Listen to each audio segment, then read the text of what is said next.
Hi, we are Sonica. My name is Christian. We are the founders of the LoveWorks solution. When this whole coronavirus thing started, I was kind of shocked. I know I mostly went to fear and anger, honestly, but I really felt it. And we were getting more and more disconnected inside of our different coping strategies to this whole thing. And we really needed to connect. We both really didn't feel like it. And we used our tools to support ourselves to drop down, get reconnected, to connect one, first of all, with ourselves and then with each other. And we realized we weren't the only ones. Yeah, we began to hear from, we've supported thousands of couples for many, many years in our work, and we began to hear from more and more of them about how much tensions run high, which causes disconnection and disagreements, and the environment in their relationship and in their house is just getting more and more tense. So we really wanted to share our tools with you.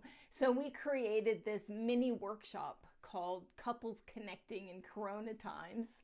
And it's like a quarantine couples crash course.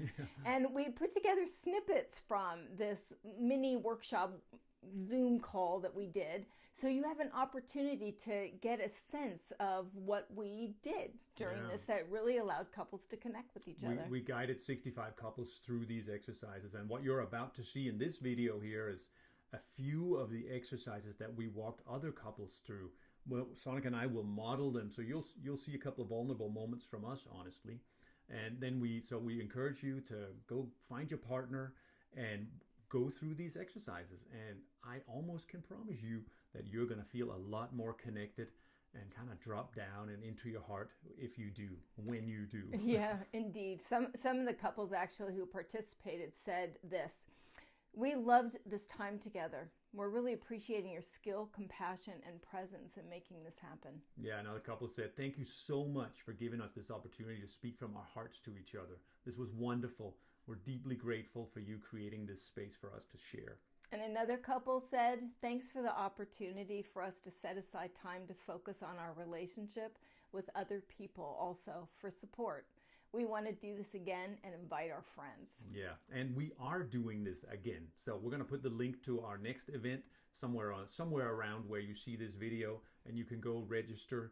So we really hope you'll join us. And if you have a little 15 minutes, grab your partner and try out some of these exercises as a sample. Yeah, we hope they help you not only just cope better, but really thrive. Yeah, and connect. So I wanted to share our intention here for this time is to support all of us to connect more deeply here with each other, with your partner. So we're not trying to fix any big problems. We're just creating connection.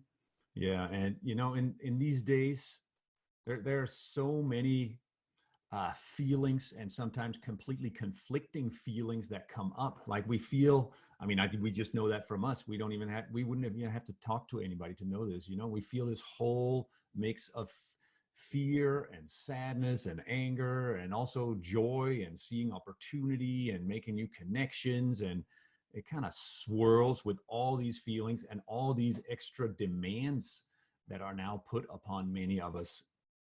And not only do I have a lot of feelings about this, but then all the people I'm around, my partner or family or kids, if I'm in the same household, but even if not, my extended family, everybody is having so many feelings about this, and their feelings have an impact on me. And we often end up reacting to each other's strong feelings, whether it's anger, sadness, opportunity. And and one person sees opportunity, the other person sees threats. And that's often the case just within our own relationship here. So there's a lot to feel, and there's also a lot to potentially react to. So it's kind of somewhat of a roller coaster we're all on. So we want to just welcome every feeling here, first of all. And one of the things we know for sure is that vulnerability creates connection. And so we're going to invite you in this next little piece here to connect with yourself as well as to connect with your partner and sharing it with your partner. So by way of setup, I want to share one more thing here, which is that we tend to move with our partners like we know them, right? Like I already know you, I already know what you think, I already know what you're going to say, like we kind of move with each other like, yeah, been there, done that, seen that. So we're going to invite you for this next little piece to drop down and actually step into a mood of wonder and curiosity, and assume here for a little bit that maybe there are these aspects of your partner that you don't know. And I like to sometimes think of Christian as this mystery that I'm discovering, as well as myself as a mystery I'm discovering. So we're going to invite you for this next little exercise. We're going to have you complete the sentence: if you really knew me, you would know this about me.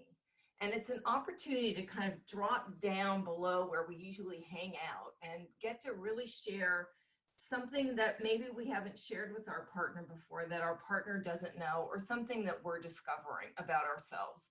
So we'll start actually by modeling it just for a little, just to give you some examples, and then we'll give you guys a chance to do this with each other. All right, I can go first. Well, if you really knew me, you'd know that I got a text from my sister this morning who showed me a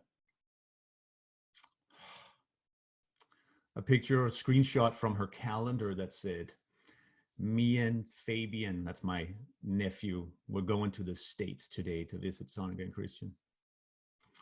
And that would have been their first ever visit here. I know you all don't know that, but they had never been here in all the years I've lived here. And they were supposed to arrive today. That's obviously not happening. So if you really knew me, you'd know I feel, oh man, I feel so sad about that. What a missed opportunity. And yeah, I feel far away from them, further away than normally. So I'm feeling that. And if you really knew me, you'd know it totally warms my heart to have all you amazing people join us here today. That just feels so good. And that warms my heart. It's a good antidote for my sadness to connect. And I'm really happy I get to sit in front of you. Thank you. Well, if you really knew me, you would know I was really happy to wake up and see our cat looking happier today and not feel like we have a dying cat. And I'm really glad that she was doing better today, because I wasn't quite ready to do the whole euthanasia call yet. And if you really knew me, you'd know I'm really processing this dream I had last night that kind of had this message in it about how I don't really totally trust my intuition, and that I really need to do that more. So I'm really sitting with that and what it would be for me to really live from that place. Yeah, thank you. Thank you. All right, that was just for an example. We're gonna let you do it now. We're gonna give you a little more time. You'll have 2-3 minutes each. When you do this with each other, person who's speaking, actually both of you, just remain in eye contact. If you're the one listening, just listen with your heart open as best you can. All right, and for this next piece, what we're going to do here is we're going to give you another way to to drop down and connect and give each other space and to just express and feel. And we call this little tool that we're going to give you right now a repeated question. And the question we're going to invite you to ask, and we'll demo it here for you, is, what are you afraid of? As you know, there's a ton of fear floating around here for all kinds of people, for all kinds of reasons. And we're just going to let ourselves drop down and connect with whatever that fear is. Just allow it. And I'll just share vulnerably myself here. I noticed that I like when other people would share their fear, I noticed myself kind of wanting to say, oh, it's going to be okay. It's not that. And I realized what was underneath those kind of moves was I was afraid if I really let you feel your fear, somehow I was going to get, sucked into a fear train. And I realized, wow, I'm scared too. Like, that's just how it shows up for me. So yeah, what? Well, I just want, part of bringing this out in the open and just sharing it with each other, taking a moment to slow down a little, is because a lot of the upsets and increased tension that takes place in households these days is because we all have our versions of what we're scared about, worried about, which is just a milder version of fear. And that fear and worry builds inside, and it comes out as tension, and it comes out at the people who are close to me. And if I live with you, then that's you over there. If my kids are in the house, then that's them. Or maybe it's our exes or their new partners. The fear we have often comes out if we don't take the time to just, okay, let's just be with it, acknowledge it, put it out with our eyes wide open, maybe even with our hearts wide open. Have our heart open and put out our fear. So how it's going to work is we'll model a few of them back and forth, and then we're going to encourage you to try that with your partner. So we're just going to do a couple so you have more time. What are you afraid of? I'm really scared about how our business looks completely different right now with not being able to do live trainings, and not really sure what that looks like. Thank you. What are you afraid of?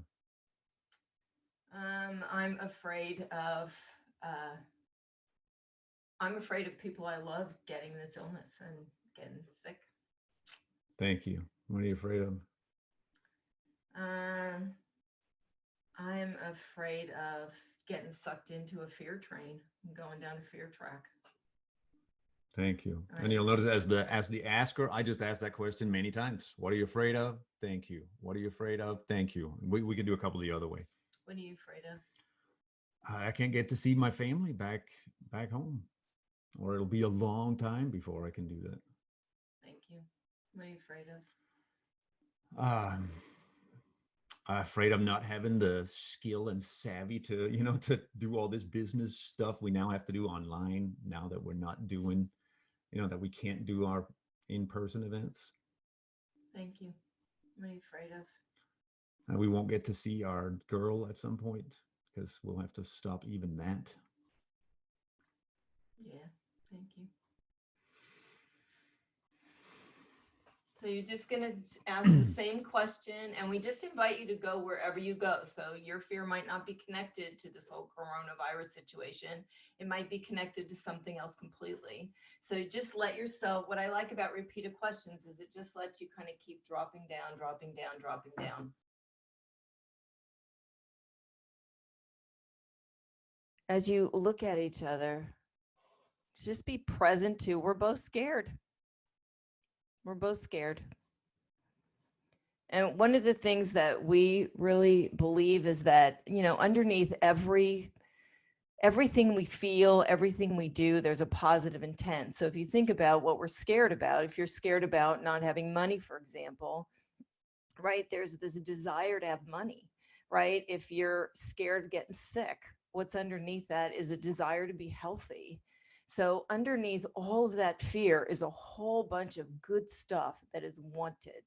So just look at your partner and just say, thanks for wanting all the good stuff that's underneath your fear. Like actually just say that to each other. Thanks for wanting all that good stuff that's underneath every single thing you're scared of. The more you can do that in general, like when somebody expresses their stress and fear and worry or anger, whenever they do that, there's some positive intention under it. And the more adept we get at listening to that, like listen for that piece deliberately. Okay, when someone says, I'm never going to get to see my kids again, or, my ex is just being totally controlling maniac. Like there's a good intention under there. The intention is to get to see my kids, or the good intention is to have peaceful, harmonious relations with my ex. That's really where that's coming from. Is I'm afraid I won't have that, but that's what I want. And the more we can listen for that part, the easier it is to be with my own fear and your fear. The easier it is for me to not get caught in this downward spiral of your anger or my own shame or your irritation. So to the best of your ability, try to listen for that. We'll actually shift to the last thing we want to do here before we wrap up our time. And that is, it's so easy for, actually human beings have a tendency towards what they call negativity bias, which just means that our focus tends to go to what's wrong, what isn't working, and what isn't right, and what could be better. And especially in relationship, it can be really tempting sometimes to focus in on what you could be doing better and what you could be improving and what I don't like about you and what is driving me nuts about you. And the same thing is true in the world. I know, and this is, and I want to say also, it's a legitimate situation where there is a lot of stuff we wish wasn't here, weren't here. There's a lot of stuff that really is, people are literally dying around us, and many of us, we can't do anything about it. There's a lot of stuff to not want here. And so we have a practice actually to sort of help combat this negativity bias, and we're going to invite us to end our time here in this way, and then we'll come back together for a couple more shares here if you guys are willing. So what we invite you to do with your partner is just looking them in the eye and focus in on what you absolutely adore about this person across from you. Like, what do you love? What do you cherish? What do you appreciate? And I want to say that, appreciation is to human beings like water and sun is to a plant. We freaking thrive when we're appreciated, and we wither without it. And, again, sometimes our tendency is to focus in on the negative. So we're going to directly on purpose here shift our focus to what we love and adore and appreciate. And we're just going to shower our partner with appreciation. Just what are we loving? What are we appreciating? How are they showing up? What are they doing? Who are they being that we really want to shine the light on? And you're just going to say, your appreciations. Put your heart on loudspeaker. And person listening, you just want to let yourself get filled up. Just drink it in, like, literally like a parched plant. It's like takes in water. And we'll tell you very clearly when to switch. Okay. So go ahead and look at your partner. Want to try that? Okay. We'll leave you to it. Yeah. Cause the time we're actually not going to demo that part. We'll just do it while you guys are doing it. All right. So look at your partner and decide who's going to go first, and just start pouring on appreciation. We'll tell you very clearly when to switch roles. And we'd love to hear from whoever would like to share. And if you want to post in the chat box as well, how was this time? Did you like it? What did you like about it? What would you like to see more of? Anything you appreciate? So we'd love to get some last shares from you in the chat box. And